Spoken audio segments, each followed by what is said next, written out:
Namaste, ladies and gentlemen. Let's continue our discussion on the pragmatic leadership where we have left. I thought I will continue to refer my book and then walk you through this content so that it will become much more easier for you when you are trying to read this book later. So, in the introductory chapter that we have discussed, that every person has got the equal amount of opportunity and potential to groom himself into a leadership position, which is very critical for somebody to grow in the organizational hierarchy. So, what I have dealt in the initial part of my leadership book, which is essentially the introduction, what I was looking into the aspects of how human beings are really structured and what is the anatomy of human being, and then what is the Vedic way of looking at the human personality and the potential, and also looking from the Western world the psychological aspect of human capability. And then I was trying to develop a theory that human beings have got the equal amount of potential to take charge of their life and then groom themselves into any positions that they want. So it may appear to be a very highly optimistic view, but such of those who have listened to great thinkers and philosophers like Dr. Wayne Dyer or Deepak Chopra and any of them will know that human beings have got the potential. Spiritually looking at it, the divine essence is inside us, and depending upon our ability to visualize, we can create anything in our life. So this is not an empty science. It has been proven by several experiments even in the subject of psychology. So I have already explained the concept of pragmatic leadership, so at the cost of repetition, a pragmatic leader is a one who understands what are the potentials he has got, and he unleashes his own potential progressively by observation, and then develops certain kind of skill sets and habits by which he is capable of leading a large number of people or an organization in the future. So when I was really doing my research and studying a lot of people, I was just trying to figure out what is that these personalities are displaying in their visible spectrum of their life in terms of their behavior, and what is that is there behind their kind of intrinsic subconscious, and then what are the values that are driving their life and so on. So in page number 5 in my introductory chapter, I had given what is called the iceberg of leadership, where I have explained that when you see a person, what you are really able to see very evidently is what is the knowledge that person has got. That means if you speak to a person for a while, you figure out how much of knowledge he has got about the various subjects, be it a domain knowledge or be it a general knowledge or whatever you may call it. So knowledge becomes very evident when we are interacting with the person. And also if you work along with that person for a while, you also come to know what are the skills that person has got, be it negotiation skills or presentation skills or public speaking skills or whatever it is. So the knowledge and the skill are very evident when you see a personality.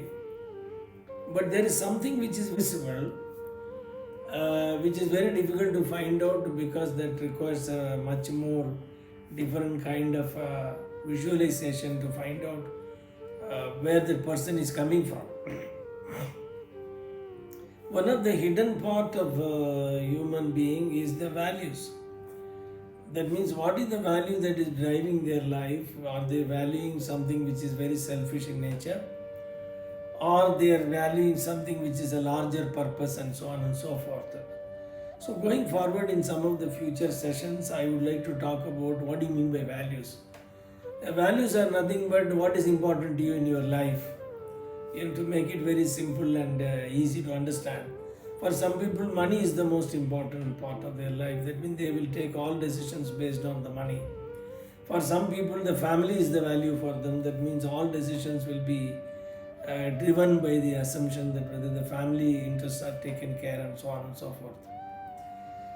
So that value of a person is very difficult to figure out unless otherwise you are having those eyes for seeing the subtler things in the human being. The other aspect of a person is essentially is the self-image, what he thinks about himself. Some people are very egoistic and they feel that they are superior to every other human being. And some of them are self-confident, but their self-image is not coming from any kind of arrogance, but the self-image is coming from their, what shall I say, humility. For example, Jesus was known for his humility. So when they're going much more deeper into the person, you will notice that there are certain traits. What do you mean by traits is what are their habits are. So we don't really see the person 24/7, so we cannot figure out what are their habits. Some people are in the public life, their traits are looking different, and their personal life, their lives are looking different. Many a times we see the politicians are displaying some kind of better image of themselves in a public life, but in reality their truth about their own traits are known by the kind of corruption they are involved and the scams that are involved and so on. So traits are something is not very visible, but difficult to visualize what that person is having. And what is much more deeper into the human personality is the motives. That means what is really motivating that person to do something he's doing. Sorry for giving more examples again from the politician's life. A politician's motive appears to be a selfless way of serving the public, but in reality he has got a much more dangerous motive in his mind, that he wants to make use of the public money as his own money. So it is extremely difficult to figure out what is the motives of a person. So why are we discussing in the context of a pragmatic leader or a leadership for that matter?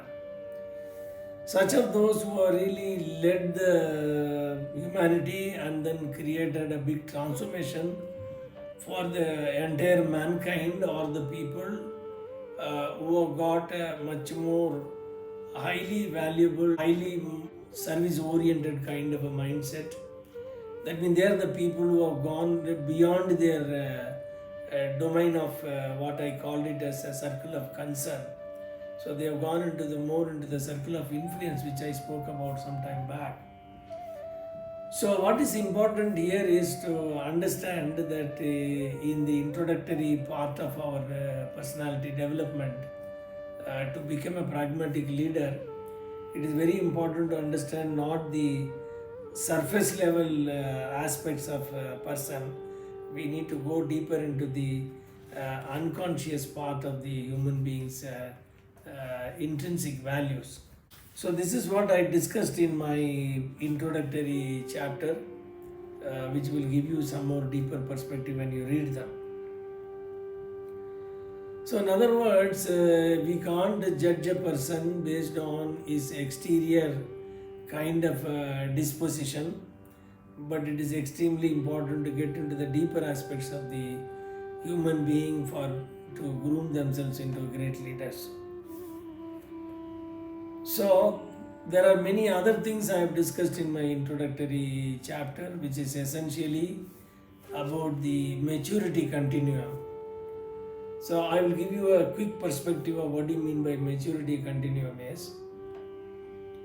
So maturity is a word, English word, that is extremely non-specific word, because every person understands the meaning of the word maturity in his own way. So for some people, the person is grown up, then he is matured. For some people, that is not maturity is all about. So in the context of maturity, there are many perspectives have been brought about in the past. So let us borrow some kind of ideas from the various thinkers in the past, which is Seven Habits of Highly Effective People. Stephen Covey have explained what is maturity in a particular way, and then in Daniel Goleman, in the context of emotional intelligence, has defined maturity in a different way. So whatever it might be, I think it's very important to appreciate. If you want to become a leader by rights or by grooming yourself, you need to move in the maturity continuum from one level to another level. So what those levels are, and how you can move from one level to another level, how do you diagnose first of all which level you belong to, is something I will cover in the next session, and then make it very clear to you how you can really groom yourself. So I hope this session was useful to move on this topic of pragmatic leadership. I'm just trying to take small bits and pieces and then try to assemble them by giving you some perspective, and then when you read the book, then you will get much more deeper insights. Thank you very much. I appreciate your time. Nice talking to you. God bless you. Take care.